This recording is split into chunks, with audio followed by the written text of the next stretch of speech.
পাথর প্রতিমায় ম্যানগ্রোভ কেটে নদীর চর ভরিয়ে ব্যবসার উদ্যোগ, নির্বিকার বন দপ্তর। সুন্দরবনে প্রত্যন্ত এলাকা থেকে নদী বেষ্টিত দ্বীপ পাথর প্রতিমা ব্লক বিভিন্ন সময় আফফান, ইয়াসের মতো প্রাকৃতিক বিপর্যয় নদীবাঁধ ভেঙে এলাকায় প্লাবিত হয়েছে। এলাকায় মানুষের দুঃখের শেষ নেই। রাজ্য সরকারের উদ্যোগে যেখানে কোটি কোটি টাকায় ম্যানগ্রোভ বসানো হচ্ছে নদী বাঁধ রক্ষা করার জন্য, কিন্তু বেশ কিছু অসাধু ব্যবসায়ী এবং ব্যক্তিরা ম্যানগ্রোভ ধ্বংসলীলা চালিয়ে যাচ্ছে। কেউ ব্যবসা করে রোজগার করার জন্য, আবার কেউ মাছের ভেড়ি তৈরি করে স্বাবলম্বী হওয়ার জন্য। প্রতিটি ক্ষেত্রে ম্যানগ্রোভ ধ্বংস। পাথর প্রতিমা বাজার সংলগ্ন কালী মন্দিরের পেছনে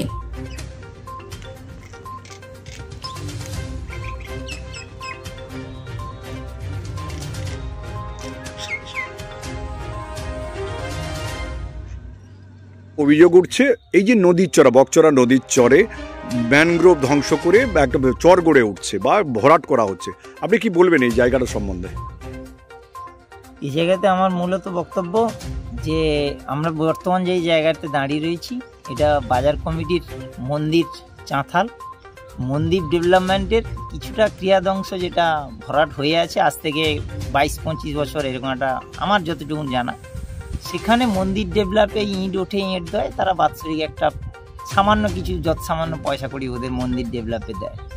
এছাড়া গোটা বাজার এলাকায় তো বিভিন্ন জায়গাতে এখন কাজ চলছে অলরেডি, কারণ বাজারের মধ্যস্থিত এলাকাগুলোতে তো সেভাবে নির্দিষ্ট কোনো নেই, কারণ যেখানগুলো বাজার হাটগঞ্জ গড়ে উঠেছে সেই নদীবহুল এলাকার পাশেই গড়ে উঠেছে আমার যতটুকু জানা, আর বর্তমান হচ্ছে তাই এই পর্যন্ত। এই যে ম্যানগ্রোভ, চতুর্দিকে ম্যানগ্রোভ, এখানে ম্যানগ্রোভ নেই, ম্যানগ্রোভগুলো কি কাটা হয়েছে? সেটা দেখুন আজ থেকে 25-30 বছর আগে কি হয়েছে, কারণ এই মাটিটার বয়স হয়ে গেছে 30 বছরের বেশি। স্থানীয় যাকে জিজ্ঞেস করবে সবাই বলবে যেখানে ভরাট রয়েছে। হ্যাঁ, ফলে 30 বছর, এরা তো বলে না আরো বেশি নাকি আমরা এখানে ওরা ব্যবসা করছি।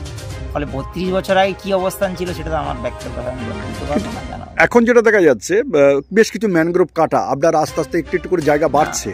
এইগুলো এইরকম কাটা নয়, এগুলো স্থানীয় এবারে যারা আছে কাছাকাছি কি বলে মহামেডাম এলাকা বা আদার্স যারা স্থানীয় গরিব মানুষজন, তারা দিনে দুপুরেও কখন কাটছে, আমাদের চোখে যেগুলো পড়ছে আমরা তাদের ব্যারিকেড করার চেষ্টা করছি। বেশ কিছুদিন আগে আমরা কয়েকজনকে এখানে ধরে বসিয়েছিলাম, যেগুলো করছে কেন জ্বালানি হিসাবে তারা কিছু জ্বালা কাটছে এইরকম পর্যন্ত। এই জায়গাটার চরিত্র কি রয়েছে? জায়গাটা কার? আপনার? এই জায়গাটা আমাদের আয়ত জায়গা, এই প্রায় এখানে আছে 5 একর জায়গা। এটা গভর্নমেন্টকে আমরা এখনো পর্যন্ত ট্যাক্স দিচ্ছি, বেচাকেনা হচ্ছে। আমার কাছে যে খবরটা রয়েছে অর্ধেক ধরো ইংরেজি গত ডিসেম্বর মাস পর্যন্ত দলিল হয়ে আসছে। ফলে যেখানে গভর্নমেন্ট কোটি কোটি টাকা, লক্ষ লক্ষ টাকা ট্যাক্স নিচ্ছে, খাজনা দিচ্ছি, সেখানে গভর্নমেন্ট কেন করবে না? রাস্তার জন্য আমরা 30 লিঙ্ক জায়গা ছাড়তে হলো, শৌচাগারের জন্য ব্যক্তিগতভাবে 2 শতক জমি দিয়েছি, মন্দিরের জন্য 9 শতক আমরা জায়গা দিয়েছি ব্যক্তিগতভাবে। এবার এই যে শৌচাগারটা হচ্ছে আপনার জায়গার উপরে, এটা শৌচাগারের জন্য যেটা হয়েছে 2 শতক জমি, সেটা আমাদের দেওয়া। মানে একটা বক্তব্য আছে, আমরা যেখানে এত জায়গা আমাদের দিলাম, ভবিষ্যতে যাতে আমরা বেকার যুবক যারা আছে এই ল্যান্ডের উপর অনেকেই আছে, তারা যাতে কিছু কাজকর্ম গুমটি বসিয়ে হোক, কিছু কিছু করে যদি তাদের ব্যবসা বাণিজ্য জীবিকার স্বার্থে, এটাও আমি বলবো সরকারকে বলুক বা ব্যক্তিগতভাবে উদ্যোগ নিয়ে কিছু করা যায়, কারণ যে একদম বাজারের উপরেই ব্যাপারগুলো হচ্ছে। আপনার নাম? আমার নাম সঞ্জিত গিরি। কি করেন আপনি? আমি ব্যক্তিগত ছোটোখাটো দোকান আছে, এটাই আমার উপরে চলে।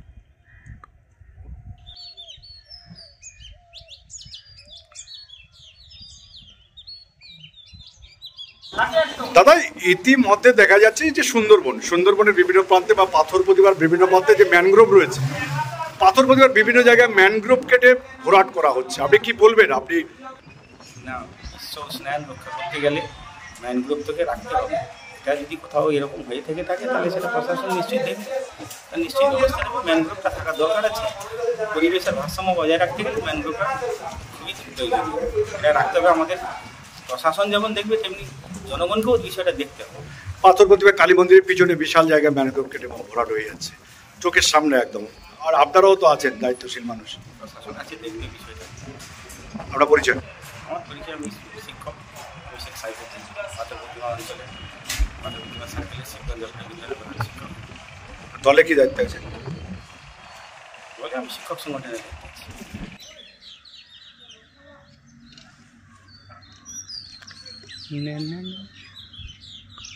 প্রগতিশীল রাজনৈতিক দল দীর্ঘদিন চালিয়ে যাচ্ছে। 8 সাল থেকে এখানে পঞ্চায়েত সমিতি দখল করার পর এটা ব্যাপকভাবে হচ্ছে। এর আগেও বামফ্রন্টরা যে ছিল তারাও করেছে। এরা ব্যাপকভাবে সারা সুন্দরবন জুড়েই করছে, শুধু পাথর প্রতিমা নয়, যেখানে যেখানে এরা আছে সব জায়গায় চালিয়ে যাচ্ছে এবং তার জন্য এরা ভালো পরিমাণ একটা তছরূপ এবং কারচুপি চালিয়ে যাচ্ছে সারা পাথর। এখানকার বন দপ্তর তো এখানকার ক্ষমতাসীন দলের দলদাস হয়ে গেছে, তারা আর কি বলবে, তাদের বলার কিছু নেই। এরা তো একদম মানে কি বলবো, আর সুন্দরবনটাকে শেষ করে দিতে চাইছে, পাথর প্রতিমার পুরনো ঐতিহ্য সবটাই নষ্ট করে দিতে চাইছে। আপনার নাম? নন্দলাল বাড়ি, ভারতীয় জনতা পার্টির লোকসভার কো কনভেনার।